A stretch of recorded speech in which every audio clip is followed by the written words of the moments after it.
నమస్తే. Welcome to our channel.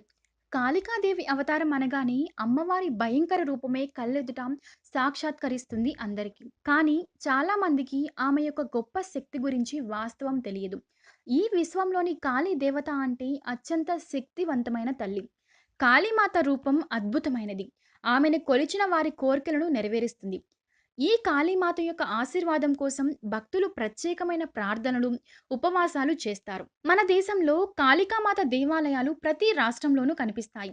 Swami Vivekananda తన ఆరాధ్య దేవత అయినటువంటి కాళీమాతపై 1898లో 'మదర్ ఆఫ్ కాళీ' అనే పేరుతో కవిత్వాలను కూడా రాశారు. ఈ దేవత యొక్క శక్తి సామర్థ్యాల గురించి ఇతిహాసాలలో ఉన్న కొన్ని వాస్తవ విషయాలను ఇప్పుడు మనం తెలుసుకుందాం. కాళీదేవి యొక్క అవతారంలో సాధారణంగా 2 రూపాలలో వర్ణించబడ్డాయి. ఒక అవతారంలో ఈ దేవత ప్రత్యేకమైన చేతులను కలిగి ఉంటుంది. మరొక అవతారంలో పట్టి చేతులను కలిగి ఉంటుంది. ఆమె విగ్రహాన్ని నలుపు లేదా నీలం రంగులో పెయింట్ వేస్తారు. కానీ ఈ దేవత యొక్క కళ్ళు ఎర్రగా ఉంటాయి. పూర్తిగా కోపంతో ఉన్న చిత్రాన్ని చూపిస్తూ వెంట్రుకలు పచ్చగా కనిపిస్తాయి. ఈమె పళ్ళు నోటి నుండి బయటికి పొడుచుకొని పోయి నాలుక బయటికి ఉండి కోపంగా భయంకరంగా ఉంటుంది. మరికొన్ని చోట్ల ఈ దేవత దాదాపు నగ్నంగా చూపించబడుతుంది. ఆమె రాక్షసుల యొక్క తలలను దుస్తులుగా నడుముకు పట్టీలుగా ధరించి కనిపిస్తుంది. ఆమె చాలా కోపంగా ఉన్నప్పుడు తనని తాను నియంత్రించుకోవడం కష్టంగా ఉంటుందట. ఆ కాశీ విశ్వేశ్వరునిపై నిలబడి అమ్మవారి యొక్క చిత్రం ఆ కాళికాదేవికి ప్రతీకగా నిలుస్తుంది. కానీ దేవికి కోపం వచ్చినప్పుడు ఆ రూపానికి పరిస్థితి ఆవిడకు నియంత్రణ ఉండదు. అలాంటప్పుడు ఆమెను నియంత్రించడానికి లేదా ఆమెను శాంతింపజేయడానికి శివుడు తన మార్గాన్ని చాటుతాడు. ఆమె పాదాలు ఆ పరమేశ్వరునిని తాకినప్పుడు ఆమె కోపం విగ్రహానికి వస్తుంది. అప్పుడే కాళికాదేవి ప్రశాంతంగా ఉంది అని చెప్తుంటారు. ప్రపంచం ముగిసినప్పటికీ కాళికాదేవి యొక్క ఉనికి సాధారణంగా నగ్నంగా చిత్రించబడింది. ఆమె అద్భుత శక్తికి మించిన రూపమని ఇది చూపిస్తుంది. ఆ స్వచ్ఛమైన ఆనందకరమైనది. విశ్వం ముగిసిన తర్వాత కూడా కాళికాదేవి ఉనికిలో ఉంటుంది అని నమ్ముతారు.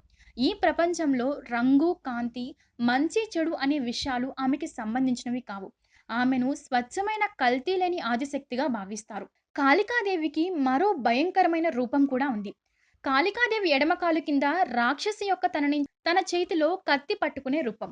శ్మశాన వాటిక దగ్గర పూజిస్తూ ఉంటారు. ఆయుధ కాళిగా పిలువబడే మహాకాళి 10 చేతులతో ఆయుధాలను పట్టుకొని ఉంటుంది.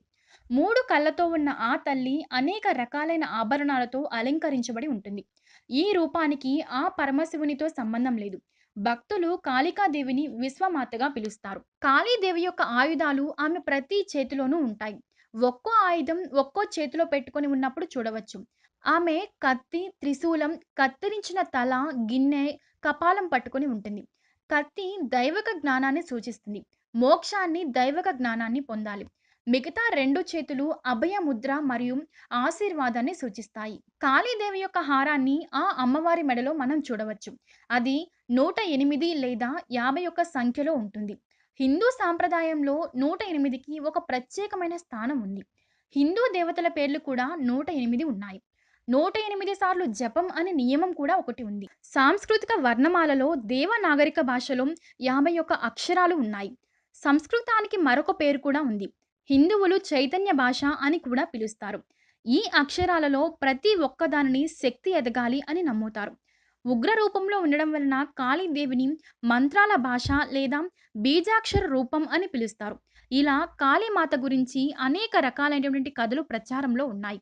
ఉగ్ర రూపంలో కనిపిస్తున్నప్పటికీ రక్షణ చేస్తూ అందరినీ ఆదుకుంటూ మాతగా పిలువబడుతుంది ఆ కాళికాదేవి. సో ఫ్రెండ్స్, చూసారు కదా, ఈ వీడియో కనుక మీకు నచ్చినట్లయితే లైక్ చేయండి, షేర్ చేయండి. ఇలాంటి మరిన్ని వీడియోస్ కోసం మా ఛానల్ని సబ్స్క్రైబ్ చేయండి.